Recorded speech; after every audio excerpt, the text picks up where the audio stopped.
Okay, so I'll keep my WhatsApp open.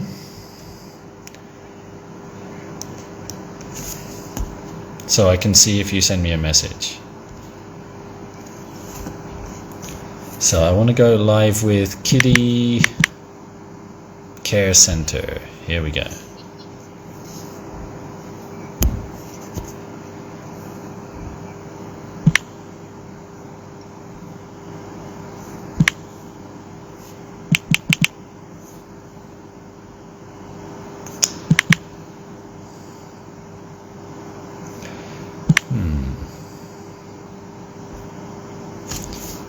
Every time I click it, it disappears.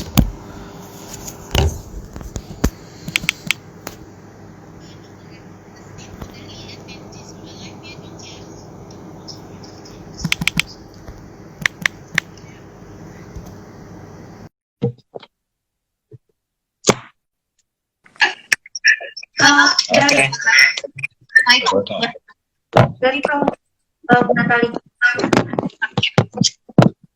Oke, aku lihat dulu ya.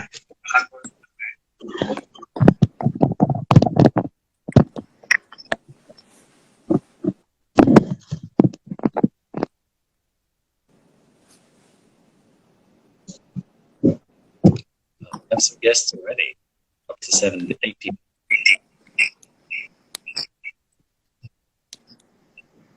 I'm going to close my Zoom, getting feedback.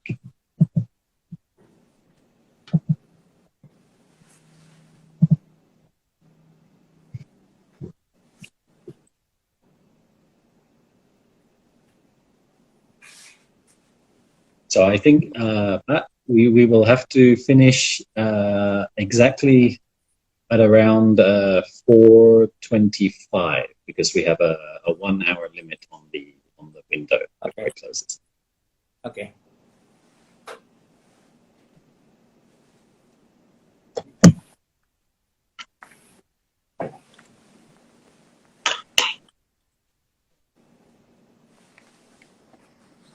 Welcome to all our guests as you join. Thank you very much for joining. Selamat datang kita semua. Kami akan mulai mungkin 1-2 menit lagi ya. Sudah ada beberapa yang sudah gabung.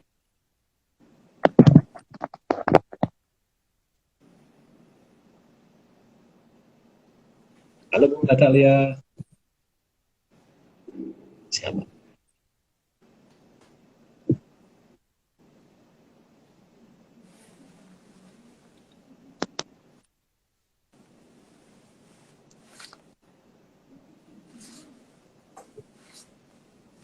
Apa kabar semua viewers? Halo. Nesya Arabel. Welcome.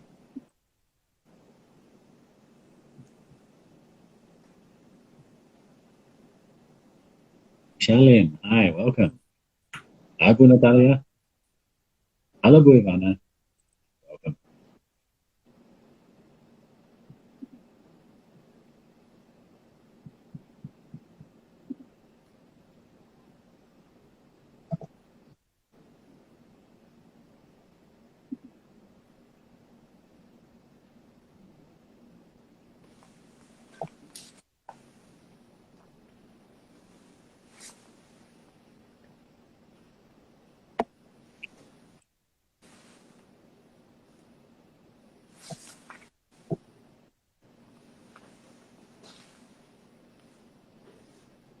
Welcome JRP Indonesia, selamat datang.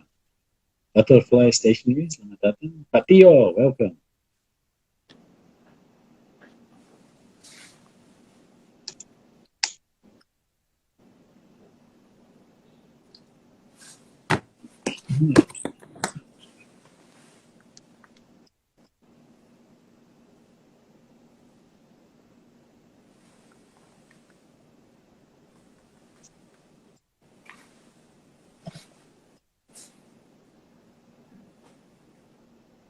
Oke, mungkin kami bisa mulai karena sudah banyak yang gabung dan mungkin sambil jalan pasti ada juga yang akan gabung juga. Selamat datang Kezia Rara, welcome also. Oke, jadi selamat datang tips to stay healthy and successful during online learning. Selamat sore, good afternoon everybody. Apa kabar semua viewers, semua followers NGIS Jakarta dan Kiddie Care Center. Selamat datang and welcome. Saya senang sekali, nama saya Gerald Donovan, saya Head of School di NGIS dan juga menjadi host di Instagram Live hari ini. Saya senang sekali hari ini mendatangkan guest speaker yang sangat berpengalaman di bidang kedokteran, yaitu Profesor Hanifah. Dan sekarang sudah gabung sekarang Profesor Hanifah. Welcome. Halo Profesor, selamat sore. Welcome. Selamat sore. Good evening. Secara singkat tentang guest speaker kita hari ini, Profesor Dr. Hanifah Oswari, SPAK, adalah seorang dokter spesialis anak konsulen gastrohepatologi atau pencernaan dan hati. Beliau lulusan Fakultas Kedokteran Universitas Indonesia. Saat ini, beliau aktif sebagai pengajar senior di FKUI dan juga praktek di Kiddie Care Center. Beliau adalah founder dari Kiddie Care Center. Sepertinya, selamat datang Pak. Welcome. Terima kasih. Jadi sepertinya para viewer sudah tidak sabar mendengarkan penjelasan Profesor Hanifah dari pertanyaan-pertanyaan yang akan saya tanyakan berikut ini. Saya minta maaf sebelumnya kalau bahasa Indonesia saya agak kurang sempurna. Jadi kalau ada logat yang aneh, saya minta maaf dulu. Jadi untuk para viewers juga boleh tulis pertanyaan di kolom komen gitu. Jadi kalau ada pertanyaan, dipersilakan tulis di komen di bawah dan nanti pada akhir kami akan coba untuk menanyakan beberapa pertanyaan tersebut selama sesi berlangsung. Oke, jadi mungkin saya akan coba pertanyaan pertama Pak.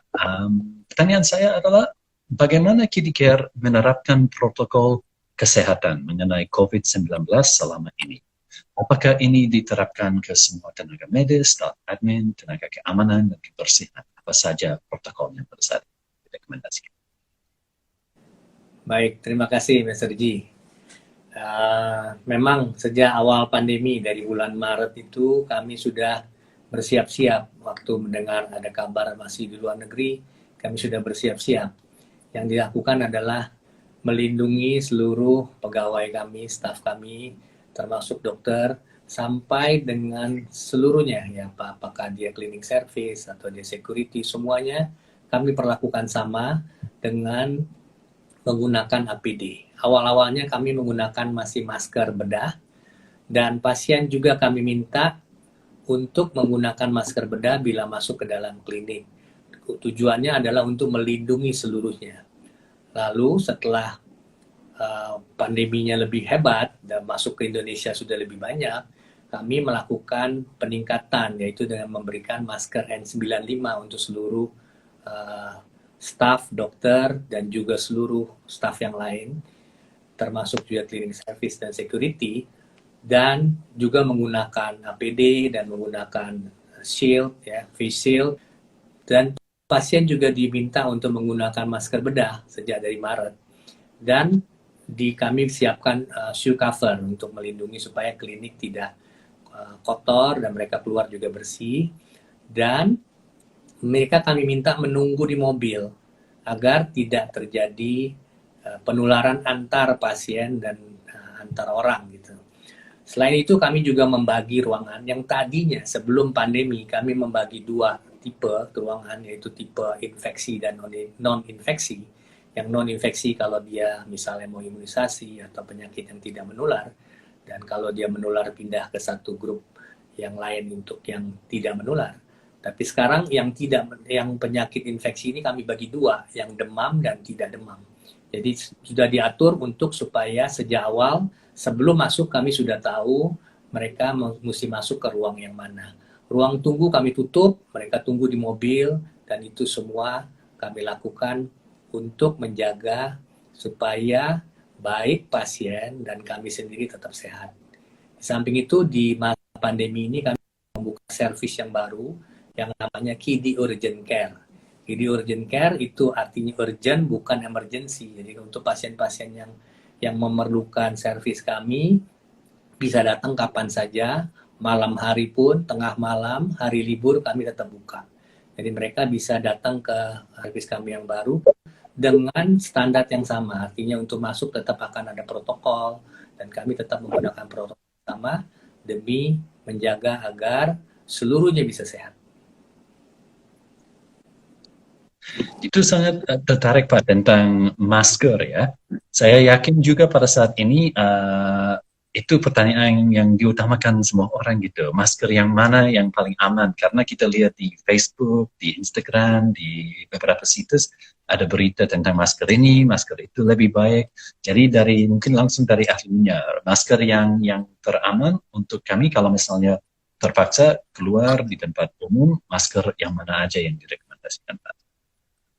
Masker itu ada bermacam-macam tipe, ada masker kain, ada masker bedah, ya, surgical mask, dan ada juga masker yang lebih tinggi untuk dokter menggunakan N95 atau KN95, atau juga yang lebih tinggi lagi ada yang P99, ada P100, itu tingkatan-tingkatan dari bagaimana saringan masker itu.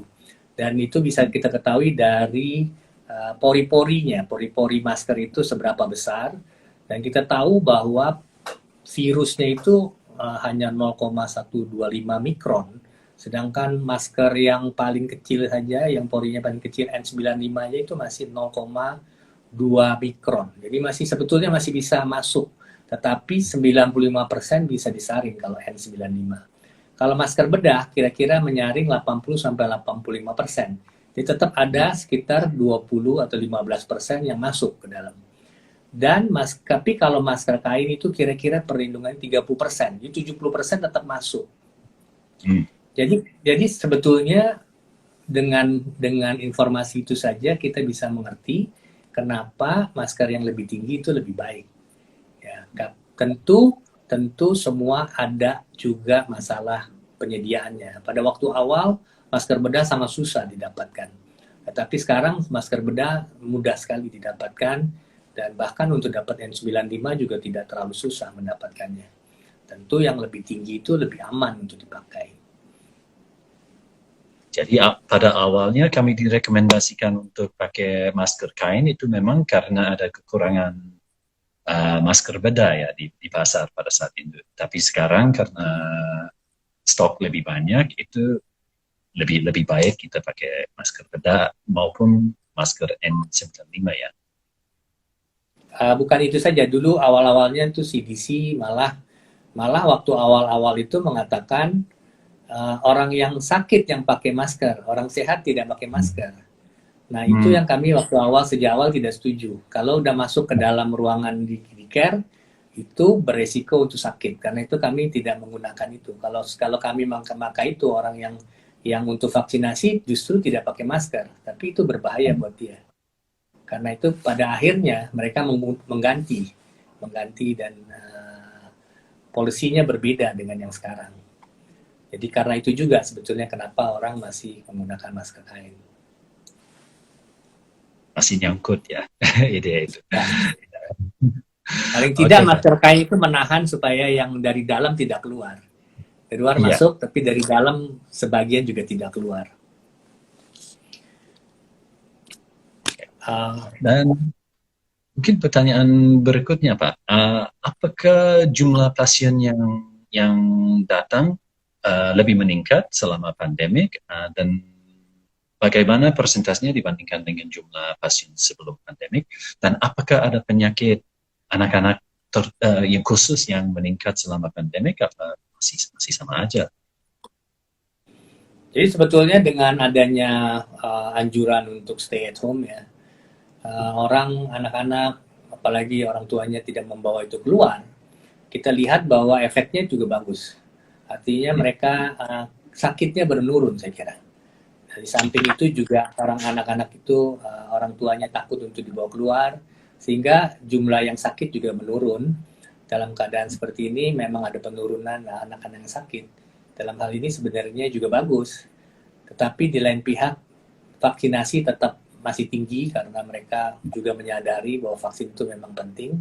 Kalau tidak divaksin bisa terjadi penyakit yang lebih berat. Dan karena itu, walaupun jumlah pasien yang sakit menurun, jumlah pasien yang vaksinasi tetap tinggi. Penyakit apa yang sekarang ini banyak? Sebenarnya tidak ada perbedaan yang mencolok sebelum dan sudah pandemi. Tetap masih anak-anak yang panas, anak-anak yang batuk pilek, diare, atau muntah-muntah. Ya masih tetap seperti itulah pola-pola penyakit yang umumnya. Kalau melihat Angie sendiri, bagaimana dalam situasi sekarang ini ya, di mana ada aturan-aturan untuk anak tinggal di rumah, tidak boleh buka sekolah. Tentu Angie kan melakukan perubahan-perubahan juga, saya kira. Pastilah Angie berusaha bagaimana membuat anak tetap bisa belajar dengan baik. Apakah visual learning atau virtual learning yang dilakukan Angie saat ini seperti apa, bisa digambarkan, Mr. G? Ya. Ya, pastinya perubahan total pada saat ini. Jadi kita di sekolah pakai sistemnya sedikit berbeda di antara PGTK SD sama SMP SMA gitu, yang kita bilang PYP sama MYP sampai kelas 12 gitu. Jadi yang di kelas bawah yang masih muda, PGTK sama SD, itu memang sistemnya tidak full synchronous gitu. Jadi anak-anak tidak sepanjang hari dari jam 7.30 sampai jam 2.30 di depan layar. Kami merasa itu terlalu lama untuk anak yang masih muda untuk duduk di depan layar dan dengerin gurunya gitu. Jadi yang kami bikin sistemnya supaya ada dalam setiap hari ada sekitar 3 sesi, dan sesinya yang satu agak beda-beda per kelas, tapi rata-rata sesi pertama jam 8, sesi kedua jam 9 atau 9.30, dan sesi ketiga itu setelah makan siang. Dan 2 sesi pertama itu sama guru kelasnya, dan sesi terakhir itu sama guru spesialis, yaitu guru art atau guru musik atau guru PE. Pastinya physical education itu masih sangat-sangat penting gitu. Jadi dan juga dalam kelas itu kami juga tidak minta anak-anak untuk duduk di depan layar untuk 40 menit atau 50 menit, tapi yang pasti diberikan waktu istirahat gitu. Dia dikasih kesempatan untuk ini sudah 20 menit di depan layar, sekarang berdiri, bergerak, olahraga atau yoga pun ada gitu. Jadi kami juga fokusnya supaya anak-anak kita tidak menjadi terlalu sedentary gitu selama di depan, selama di virtual ini, masih harus aktif dan masih harus independen juga. Nah itu kami juga mengutamakan kalau anak murid kita sesuatu yang susah, sesuatu yang dia tidak bisa laksanakan, mungkin sudah diberikan matematika yang berat buat dia. Kami tidak mau si anak tersebut selalu nanya kepada orang tuanya atau kepada dewasa yang ada di rumah gitu. Kami maunya anak siswa-siswi kami coba secara independen, dan kalau misalnya masih stuck, mereka selalu bisa menghubungi guru kelasnya gitu. Jadi guru kelasnya masih online, kalau misalnya diperlu bisa dikirim message, bisa dikirim WhatsApp atau seesaw message atau total message gitu untuk tanya kalau dia sudah coba sesuatu yang susah dan belum bisa laksanakan gitu. Jadi kami juga maunya ini prosesnya ada balance-nya. Kita pastinya mau anak siswa-siswi kami bisa berhasil, masih bisa belajar dengan excellence, masih bisa berhasil untuk lanjut ke kelas depannya dan tidak terlalu kesulitan tahun ajaran depan atau tahun depan kalau kita sudah back to face gitu. Tapi jangan sampai untuk mengejar target itu anak kita jadi stres gitu. Kita tidak mau lingkungan yang stressful kepada anak-anak, karena ini pandemi ini sudah stres gitu. Jangan sampai dia mendapat stres lebih berat dari lingkungan sekolah. Gitu. Iya, sekarang ini memang di praktek saya juga saya mengamati itu bahwa anak-anak sekolah itu stres. Baru kemarin juga ada anak yang dibawa orang tuanya. Dia bilang saya stres. Dia bilang sama mamanya saya stres sekali. Anak saya sedih nih dok. Kenapa saya tanya? Anaknya saya langsung tanya. Anaknya umur kira-kira 8 tahun. Dia cuma jawabnya sederhana. Saya nggak bisa main sama teman saya.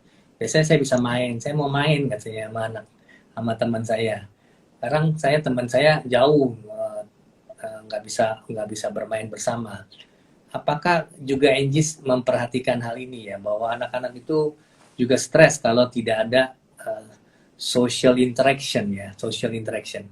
Dulu orang bilang kita mesti social distancing, tapi ternyata istilah ini kurang bagus. Jadi digantilah menjadi physical distancing, tapi tidak boleh social distancing.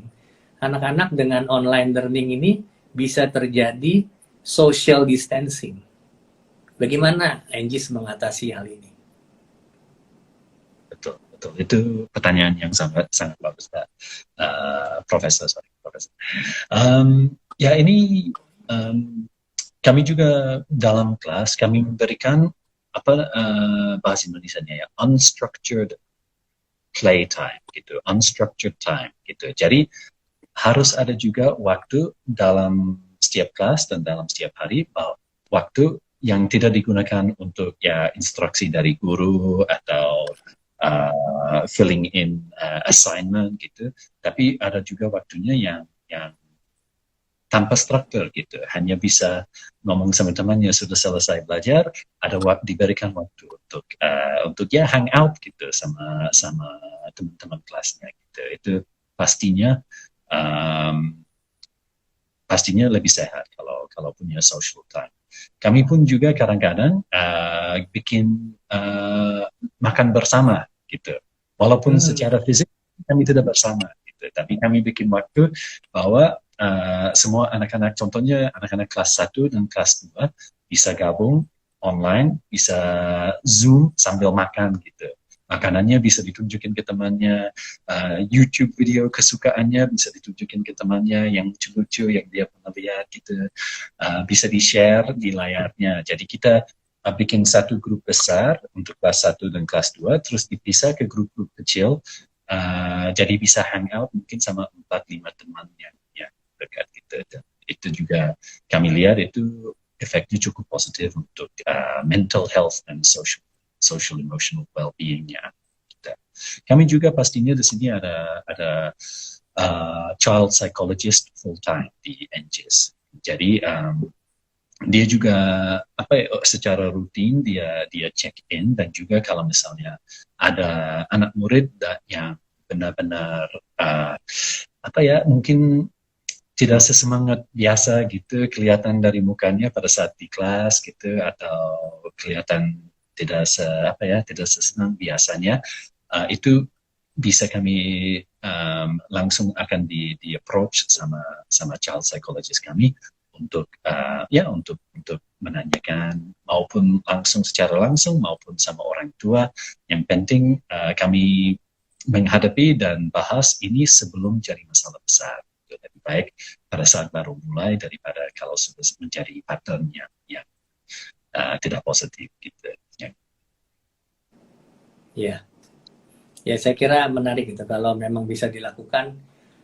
Lebih baik mencegah ya, karena memang terlihat sekali anaknya stres ya. Itu bukan hanya saya saja yang melihat itu, teman-teman saya yang dokter juga kita perlu ke arah demikian. Satu rekomendasi untuk viewers kami, kalau punya pertanyaan dipersilakan tekan tanda tanya yang di bawah di komen, dan silakan masukin pertanyaan. Itu nanti kami akan coba untuk menjawab. Okay. Jadi mungkin saya boleh tanya, Profesor, apa sebenarnya yang harus dilakukan khususnya anak-anak untuk menjaga kesehatan selama masa pandemi ini? Apakah ada batasan rekomendasi olahraga atau beraktivitas di luar rumah, atau apa saja sih rekomendasinya untuk tetap sehat dan menghindari COVID-19.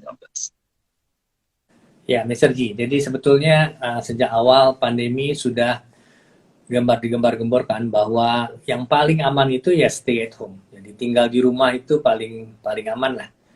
Yang paling penting itu stay at home. Di mana kita di rumah itu kita bisa lepas masker, kita bisa berinteraksi, bisa melakukan apa saja dari rumah. Bahkan sekarang untuk pesan makanan pun bisa dari rumah. Untuk bekerja bisa dari rumah. Untuk melakukan tindakan yang memungkinkan dari rumah, lakukanlah itu di rumah. Dengan di rumah itu jelas lebih aman. Dengan catatan orang yang masuk ke rumah harus hati-hati. Jangan sampai ada orang luar yang masuk ke rumah. Kalau ada orang luar yang masuk ke rumah, kita menggunakan prinsip yang kedua. Prinsip yang kedua adalah kalau keluar rumah atau terima orang di rumah, kita harus menggunakan proteksi. Proteksi apa itu? Ada 3 proteksi yang penting. Yang pertama, kita menggunakan masker. Kalau mungkin, menggunakan masker bedah. Kedua, mencuci tangan. Setiap kita memegang benda yang kita bukan yang biasa, kita sering-sering cuci tangan. Yang ketiga, menjaga jarak. Menjaga jarak agar tidak terlalu dekat, sehingga terjadi ada daerah yang cukup jauh untuk kalau orang itu berbicara, transfer virusnya itu cukup jauh. Nah, kita sudah sering mendengar 3 hal ini, tetapi apakah kita menjalankan ketiga ini dengan baik, itu yang menjadi pertanyaan. Misalnya menggunakan masker. Apakah sudah menggunakan masker yang betul? Apakah menggunakannya cukup ketat? Apakah masker yang kita gunakan misalnya itu menutup rapat? Atau sebenarnya bolong di atas, atau bolong di samping, sehingga sebetulnya kita memakai masker tapi sebetulnya tidak memakai masker karena bocor gitu.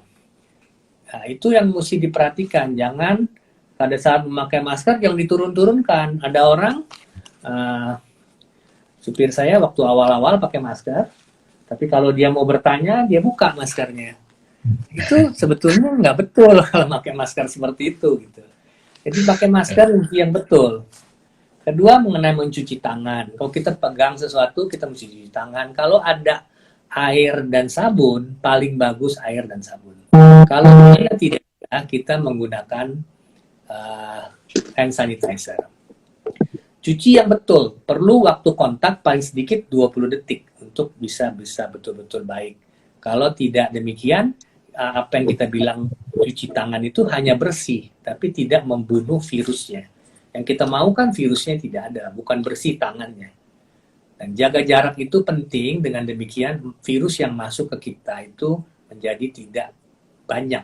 Sebetulnya kalau virus ini masuk ke badan kita, belum tentu kita sakit. Dengan syarat dosis yang masuk ke kita itu sedikit. Badan kita masih mampu mengatasi virus yang masuk sedikit. Tetapi kalau itulah banyak yang masuk, kita tidak mampu. Karena itu, waktu kontak dengan orang-orang itu sebaiknya dikurangi. Karena itulah kenapa kami di Cidicare hanya menganjurkan 1 pengantar saja. Karena dengan demikian waktu kontak itu sedikit dan jumlah orang yang kontak juga sedikit. Dengan demikian, kalaupun ada virus yang beredar, itu nggak akan banyak dan kita masih mampu mengatasinya. Lalu tentang sport, tentang olahraga. Olahraga itu penting dilakukan. Untuk anak-anak sekolah umumnya dianjurkan kira-kira 1 jam 3 kali seminggu. Minimal itu yang harus dilakukan. Kemudian makanan. Apa yang harus dilakukan? Makanan yang sehat. Lakukan pemberian makanan yang sehat, yang makanan yang mengandung cukup protein, dan juga vitamin yang cukup. Ada 3 vitamin yang penting pada masa pandemi itu, yaitu vitamin C, vitamin D, dan satu lagi mineral ya, zinc ya. Zinc diketahui juga bisa menghambat perjalanan virus karena dia bisa mengatasi perkembangan virus di dalam selnya. Jadi dengan vitamin C kita bisa dapat dari buah-buahan, sayur-sayuran, dan vitamin D dari berjemur ya, atau juga bisa mendapat dari suplementasi. Dan kita juga penting untuk tidur yang cukup ya. Tidur yang cukup, jangan sampai anak-anak kita terlalu banyak bermain, apalagi bermain dengan screen ya, karena screen itu juga ada sinar warna biru, itu bisa menekan produksi melatonin kita sehingga mengganggu tidur, ritme dari tidur kita. Itu anak-anak mesti kita jaga juga, jangan terlalu banyak screen. Jadi kalau untuk sekolah apa boleh buat, tapi di luar itu dia harus main, dia harus aktivitas yang lain. Dan orang tua juga harus bisa menjadi teman untuk anaknya di rumah, karena biar bagaimana orang tua yang paling dekat di rumah. Ya, saya suka rekomendasinya Pak, itu yang tidur yang cukup, dan pastinya rekomendasinya tidur anak-anak yang lebih muda justru lebih banyak tidur ya keperluannya. Ya. Dan juga satu yang Bapak sarankan itu yang olahraga 1 jam 3 kali seminggu ya kalau tidak salah. 1 jam 3 kali seminggu. Ya. Itu pastinya akan membantu dengan kualitas dan lama tidur tersebut ya. Betul. Ya, memang betul bahwa dengan menjaga hal itu saja sebetulnya sudah banyak yang bisa kita hasilkan. Proteksi untuk anak itu sudah baik ya. Saya kira dengan adanya sekolah di rumah itu sangat membantu sekali untuk pencegahan anak-anak terkena COVID ini. Karena satu anak yang kena itu bisa menularkan keluarganya, paling tidak bapak ibunya. Kalau dia punya saudara yang lain bisa kena. Karena itu anak-anak itu penting sekali dijaga, bukan hanya untuk dirinya sendiri yang sakit, tapi juga menjaga seluruh keluarganya jangan sampai sakit. Mungkin aku ada satu pertanyaan kelanjutan dari yang Profesor bilang tentang vitamin C sama vitamin D. Apakah kita direkomendasikan untuk minum suplemen atau apakah lebih baik kami cari vitamin tersebut dari sumber makanan kalau bisa? Vitamin itu sebetulnya kalau kita bisa yakin dari buah-buahan yang kita berikan itu cukup, sebetulnya tidak harus ditambah dengan suplementasi.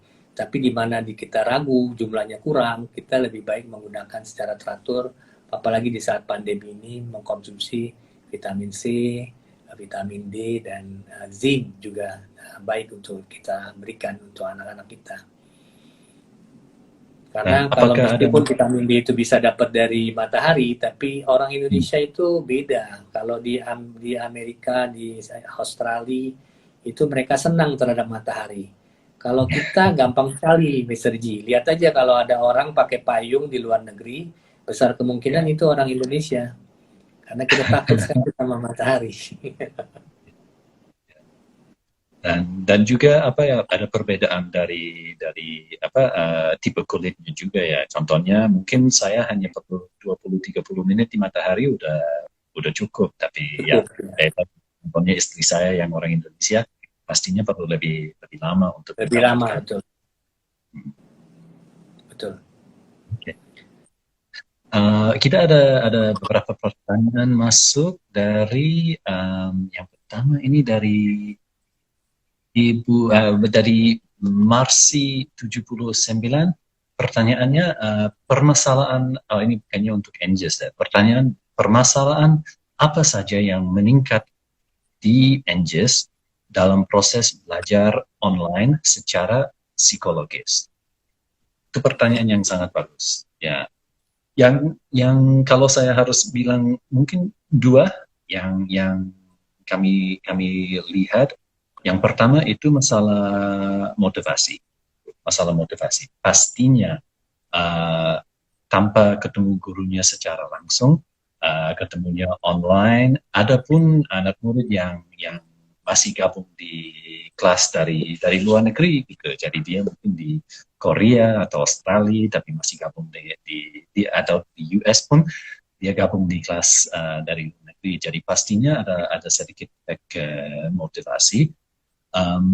Yang kedua pastinya itu isolasi gitu, yang kita pernah bahas juga gitu, resikonya karena apalagi anak-anak yang tidak punya sibling gitu, dia di rumah sendiri, tapi mungkin ya ada dua cara untuk menghadapi dua masalah itu. Yang pertama, motivasi ya itu bisa dibantu oleh guru yang guru yang punya hubungan dekat sama anak muridnya gitu, hubungannya baik gitu. Jadi bisa di approach secara langsung, bisa didukung, disupport, diberikan semangat oleh guru. Dan juga untuk masalah isolasi, walaupun kita ya physically distance seperti Profesor Hanifah bilang, bukan berarti kita harus social distance. Jadi masih ada kesempatan untuk hangout online sama teman-teman kelasnya, masih ada kesempatan untuk hangout sama gurunya. Bukan semua komunikasi itu hanya untuk urusan sekolah atau untuk urusan PR gitu. Sebenarnya ada juga interaksi untuk main sama teman-temannya, untuk main board game, untuk main chess, untuk menunjukkan video lucu yang dia ketemu di internet gitu. Jadi ya pastinya ini jauh dari sempurna. Ini bukan keadaan yang kami mau gitu, tapi pastinya juga ada best practice yang bisa dilaksanakan untuk membuat efeknya mengurangi efeknya dan membuat anak kita punya semangat dan tidak terisolasi. Gitu. Ini ada satu pertanyaan lagi. Wah, ini pertanyaan yang sangat susah. How can we make sure that the kids umur 2 sampai 6 tahun wear their mask properly, especially when they are playing? Oke. Sebetulnya pertanyaan itu juga pertanyaan saya waktu awal-awal pandemi ya. Apakah anak yang kecil itu bisa pakai masker? Ternyata bisa, Mr. Ji. Tapi syaratnya satu. Anak itu nggak bisa disuruh, nggak bisa cuma dikatakan pakai masker gitu, nggak bisa. Anak itu harus dikasih contoh. Bahkan tidak usah disuruh, kalau dia melihat orang tuanya pakai masker, dia akan pakai masker. Jadi yang paling penting adalah kasih contoh pakai masker. Saya sudah perhatikan anak umur 2 tahun bisa pakai masker dan tidak merasa risih pakai masker. Mereka datang ke klinik itu harus pakai masker. Mereka pakai masker. Anak umur 2 tahun bisa pakai masker dengan baik. Saya tanya sama ibunya, kenapa dia bisa pakai masker dengan baik? Karena saya pakai masker. Saya bilang kita mesti pakai masker. Dan saya tunjukkan pakai masker. Mereka latihan, anak itu latihan di rumah pakai masker. Bahkan di rumah yang sebetulnya tidak perlu pakai masker, dia pakai masker. Dan dia sendiri sangat takut tidak pakai masker. Waktu datang dia betul-betul pakai masker yang ketat dengan cara yang betul. Umur 2 tahun. Jadi sebetulnya kalau dibiasakan, diberi contoh dengan baik, itu bisa. Kadang-kadang kita sendiri yang bilang ke anak kita tidak bisa. Contohnya waktu saya dulu waktu masih jadi dokter anak pertama kali, saya pergi ke Australia, saya lihat anak-anak kecil itu bisa pinter sekali. Begitu datang, hello dokter, how are you? Umur 2 tahun bisa bilang begitu. Saya bilang, waduh kok saya nggak pernah lihat itu di anak Indonesia. Jadi waktu saya pulang, saya praktekkan. Ternyata anak kita bisa. Yang bilang tidak bisa itu kita. Kalau kita bilang dia tidak bisa, dia betul tidak bisa. Tapi kalau kita bilang dia mungkin bisa, dia pasti bisa, yakin pasti mereka bisa. Asal kita kasih kesempatan mereka kasih contoh yang baik gitu. I agree. Setuju. Itu the biggest limitation of our kids is our expectation.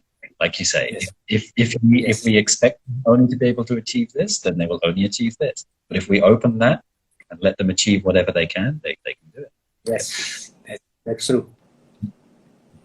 Saya juga akan menambahkan juga itu untuk masalah masker, untuk masalah cuci tangan, itu bukan hanya karena disuruh, tapi karena dia mengerti alasannya. Gitu. Dia bukan hanya disuruh, harus pakai masker, harus cuci tangan, tapi dia benar-benar mengerti alasannya gitu. Saya waktu dulu ngajar kelas 2 gitu, kita ngajarin tentang bakteri, kenapa harus cuci tangan 20 20 detik. Dan itu dilaksanakan dengan eksperimen. Tangannya kami pakai titik-titik, pakai marker. Gitu. Bukan permanent marker tapi yang kayak whiteboard marker gitu, kasih titik-titik dengan di tangannya gitu. Terus dia harus cuci tangan. Nah, dia cuci tangan 5 detik, masih ada tuh. Dia cuci tangan 10 detik, masih ada. Tapi kalau udah menuju 20 dan sudah benar-benar pakai sabun, benar-benar pakai di setiap bagian dari tangannya, baru hilang gitu bintik-bintiknya gitu di tangannya gitu. Jadi dari situ bisa dijelaskan, oke, bakteria itu atau virus itu seperti itu. Itu bukan hanya dengan dibasahin udah hilang, tapi pastinya harus ada proses, harus agak keras, harus pakai sabun sampai benar-benar bersih. Jadi eksperimentasi dan benar-benar diajarkan alasannya kenapa bukan hanya peraturannya ini, tapi kenapa ada peraturan itu. Itu sangat membantu. Iya, betul. Jadi betul kalau mesti jelaskan why. Jangan hanya bilang what-nya saja ya. Kalau what-nya saja anak-anak tentu akan tanya. Anak kecil itu pintar. Mereka akan tanya mengapa, mengapa, mengapa. Berkali-kali. Pertanyaan anak kecil itu kadang-kadang membuat orang tua juga bingung menjawabnya. Kalau dia bertanya sampai 3 kali mengapa begitu. Jadi betul kalau mereka bisa dijawab mengapanya, pasti mereka justru bisa lebih disiplin dari orang tua.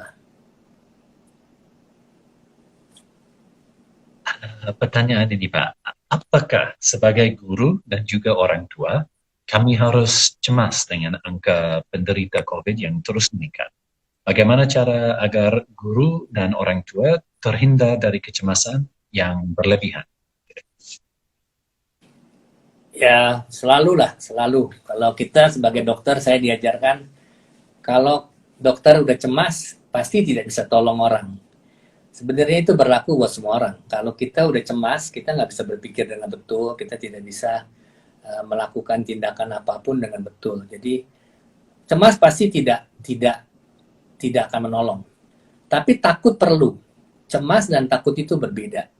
Takut itu perlu. Kalau kita tidak punya rasa takut, kita tidak akan pakai masker, kita akan sembarangan aja keluar rumah, kita sangat berani. Itu tidak baik. Jadi takut itu boleh. Takut terhadap COVID bagus, justru bagus. Tapi jangan sampai takutnya berlebihan sehingga menguasai kita. Kalau takut berlebihan menguasai kita, itu cemas. Nah, kalau cemas itu nggak sehat. Takut boleh. Kalau takut, kita berusaha untuk mencari bagaimana melindungi diri kita. Kalau kita tahu cara perlindungan diri, mudah-mudahan kita tidak terkena COVID. Jadi harus itu takut. Takut boleh. Jadi bagaimana kita mengatasi rasa takut ini dengan cara yang positif. Kita menjaga semua protokol-protokol kesehatan yang dianjurkan untuk bisa kita melindungi diri kita. Dengan demikian, mudah-mudahan anak kita, guru-guru kita, dokter-dokter kita bisa kita lakukan perlindungan diri yang maksimal dan mudah-mudahan tidak sampai sakit. Mr. G, saya mau sharing sedikit mengenai online learning. Orang tua seringkali juga mungkin belum mendengar. Ya, sebetulnya dokter mata sudah menganjurkan untuk menggunakan rumus 20-20-20 ya. Rule of 20s ya. Rule of 20s itu bunyinya setiap 20 menit di depan screen, di depan layar, kita mesti istirahat 20 detik dan melihat jauh kira-kira 20 feet atau kurang lebih 6 meter. Kenapa demikian? Karena anak yang belajar di depan screen itu matanya melakukan akomodasi untuk jarak screen itu saja selama online screen. Pada saat itu matanya konsentrasi penuh sehingga jarak bola matanya menjadi gendut, bola mata menjadi membulat. Dan itu bisa mengganggu akomodasi dan bisa menimbulkan efek-efek yang tidak baik untuk mata. Misalnya menjadi melihat ganda, kabur matanya, air matanya jadi kering. dan itu harus dilakukan pencegahan. Nah, orang tua sebaiknya melakukan rule of 2020, dan alangkah baiknya kalau sekolah juga mengakomodasi ini, menjaga ini bisa dilakukan di sekolah. Saya kira NGIS juga mungkin sudah melakukan ya. Jadi untuk seperti ini, dia setiap 20 menit ada istirahat 20 second, 20 detik saja, melihat jauh 6 meter, dan jangan lupa matanya dikedap-kedipkan supaya air mata keluar. Karena pada waktu fokus itu cenderung mata tidak berkedip. Jadi sangat jarang kedip, jadi matanya kering. Jadi harus dikedip-kedipkan supaya mata anak-anak kita dijaga. Itu tips yang berikutnya buat saya supaya online learning-nya itu bukan saja membuat pintar, tapi juga menjaga anak-anak kita untuk tidak menggunakan kacamata nantinya, ada gangguan mata pada akhirnya.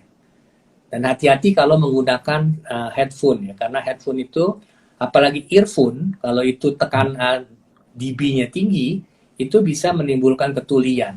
Tapi kalau dijaga suaranya itu tidak terlalu keras, masih aman. Tapi juga ada batasan-batasannya. Jadi itu dua tips untuk menjaga telinga dan mata, bahwa kalau ditutup itu, sebetulnya kalau suara kita mendengar saat ini, kita mendengar suara sebagian masuk, sebagian keluar. Tapi kalau kita tutup, ini menjadi suaranya betul-betul masuk ke dalam. Apalagi kita pakai earphone, lubang telinganya ditutup habis itu semua tekanan dari suara itu langsung ke membran dari timpani, membran dari pendengaran. Karena itu mesti jaga, jangan terlalu lama pakai headphone, apalagi pakai earphone. Apalagi kalau suara-suara yang keras itu yang mesti diperhatikan oleh orang tua supaya anaknya tetap sehat. Saya ingat juga, benar Pak. Saya ingat pada saat baru yang in ear gitu, yang masuk ke kuping baru keluar, ada rekomendasi pun untuk anak-anak sebenarnya nggak usah gitu, lebih baik pakai yang begini ya, karena masih ya suaranya bukan semua masuk ke situ ya, ada nggak terlalu berat kepada membran kupingnya. Iya. Setuju. Karena kalau kerusakan telinga karena earphone atau headphone itu sangat susah untuk diperbaiki, hampir nggak bisa diperbaiki. Jadi karena itu hati-hati, terutama online learning. Kalau menggunakan, apalagi kalau ada musik-musik yang keras, itu hati-hati, jangan pakai volume yang maksimal. Kadang kita nggak tahu ya, temannya di kelas mungkin tiba-tiba teriak, ya lebih baik pakai yang volume yang nggak terlalu tinggi. Untuk yang mata saya setuju banget Pak. Sebenarnya itu yang pada saat ini juga di kelas, terutama di kelas SD, kami juga rekomendasi untuk ya sekitar setiap 20 menit gitu, guru kelasnya akan memberikan anaknya kesempatan untuk berdiri, untuk stretching, untuk jumping jacks, untuk yoga pun ada juga guru yang yoga. Jadi menurut saya itu sangat bagus. Tapi untuk yang 20 kali kayaknya itu juga saran yang baik, nanti akan kami sampaikan kepada. Melihat 6 meter ke depan, melihat 6 meter, 20 feet, look far away. Kita ada, saya dapat kabar bahwa kita boleh satu pertanyaan lagi karena waktunya sudah sedikit. Dan menurut saya ini pertanyaan yang sangat bagus dari Pak Muhammad Rasito. Seperti yang pertanyaan ini, seperti yang dijelaskan tadi mengenai tingkat stres yang dialami oleh anak dikarenakan kurangnya social interaction, apa yang bisa dilakukan oleh orang tua untuk meminimalisir, maaf bahasa Indonesia saya kurang baik, hal tersebut, untuk minimize hal tersebut. So as you asked briefly about the stress that might happen to our kids due to less social interaction, what can we do as our parents to minimize, overcome the stress? Aku ada beberapa jawaban dan mungkin Profesor Hanifah juga ada sih. Tapi dari perspektif kami yang kami rekomendasi kepada orang tua murid, itu yang sebenarnya yang kita harus hati-hati itu jangan sampai anak kita sepanjang hari di depan layar, terus kalau udah selesai di depan layar lagi gitu. Itu yang agak berbahaya pada saat ini. Kalau misalnya full day looking at the handphone, looking at the screen, looking at the TV, itu harus dikurangin dan harus ada penggantinya gitu. Yang kami sarankan di setiap keluarga kalau bisa sama anaknya, walaupun teenager, walaupun anak kecil, dibikin semacam rutin dalam setiap hari gitu, ada rutinnya gitu. Jadi ada waktunya belajar, ada waktunya istirahat, ada waktunya main bersama gitu. Mungkin main itu fun sama orang tuanya atau sama adik kakak atau sama keluarganya gitu. Itu funnya bisa semacam board game, itu bisa indoor sports challenge, itu bisa baca buku, tapi setiap orang di keluarga ambil satu peran dari bukunya dan bikin suara yang lucu-lucu gitu, bikin ceritanya jadi hidup. Physical games, sport, itu banyak yang bisa dilaksanakan di dalam rumah. Walaupun tidak keluar rumah, masih bisa olahraga, masih bisa sosialisasi, masih bisa ada waktunya. Dan itu penting juga untuk kita sebagai orang tua gitu, sebagai orang tuanya anak tersebut. Pastinya kalau kita pada saat ini susah membedakan waktu kerja sama waktu istirahat. Karena kita udah selesai kerja, mungkin dulu di kantor kita selesai kerja jam 5, kita pulang agak bebas. Tapi sekarang email masih masuk, WhatsApp masih masuk, ini itu masih masuk gitu. Jadi kita juga agak susah untuk membedakan waktunya. Jadi rutin itu kita bikin aja rutin supaya kita ada 1 jam, 2 jam untuk main sama anak-anak gitu, untuk board game apa gitu. Kita membuat balance supaya waktunya dipergunakan dengan good life balance lah, itu yang penting. Saya nggak tahu Mr. Hanifah ada maksudnya. Ya, jadi betul, saya setuju dengan Mr. G tadi bahwa sebetulnya anak-anak itu perlu komunikasi dengan temannya sebetulnya. Jadi sebetulnya anak-anak itu kawannya itu sebenarnya interaksinya dengan kawan sebetulnya. Jadi interaksi dengan kawan itu jangan sampai hilang. Tadi Mr. G sudah sampaikan bahwa di NGIS ada makan bersama, ada bermain bersama, ada sport bersama. Itu sebetulnya baik dipertahankan dan ditambah kalau perlu ya. Dan dengan seperti itu dia tidak ada social distancing. Tetapi di rumah tetap dia perlu teman, Orang tua di rumah harus menyiapkan waktu untuk bermain sebagai teman. Karena dia perlu teman seperti orang tua, dia perlu teman.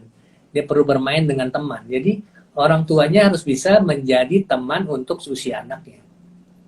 Kalau anaknya umur 12 tahun, dia jadi teman untuk anak 12 tahun. Kalau anaknya lebih kecil lagi, ya bermain seperti anak-anak. Karena kalau dia bermain seperti orang tua, anaknya kehilangan teman. Dia perlu teman sebetulnya. Nah, bagaimana bermain dengan cara anak-anak itu? Kalau bermain yang lebih kecil, mungkin pakai kartu-kartu yang sederhana. Lebih besar, mungkin bisa bermain monopoli atau bermain permainan lain. Atau bermain macam-macam lah dengan umur yang cocok gitu. Dan kalau itu bisa dilakukan, orang tua bisa mengganti peran temannya di rumah. Tetapi ditambah lagi dengan yang online tadi, teman ketemu teman. Mereka bisa melakukan aktivitas bersama, bermain bersama. Itu bisa mengurangi anak-anak stres pada saat ini. Itu tambahan dari saya. Oke. Dengan itu, Profesor Hanifah, saya mau mengucapkan terima kasih. Inilah akhir dari sesi Instagram Live kita hari ini. Saya ucapkan terima kasih kepada Profesor Hanifah atas waktunya dan informasinya. Saya tahu kalau Bapak sangat sibuk dan saya terima kasih banyak untuk memberikan waktu untuk kita. Saya terima kasih juga kepada KidiCare atas kerjasamanya selama ini. Dan saya juga terima kasih kepada semua viewers kami, semua followers at NGIS Jakarta, semua followers at KidiCare Center. Dan saya sekali lagi terima kasih dan sampai jumpa di Instagram Live kami selanjutnya. Thank you. Terima kasih Mr. G. Terima kasih semua. Thanks, guys. Thanks, everybody.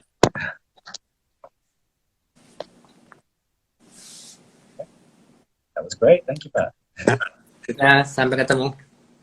Saya pamit. Sampai ketemu lagi nanti. Ya, oke. Thank you, Pak.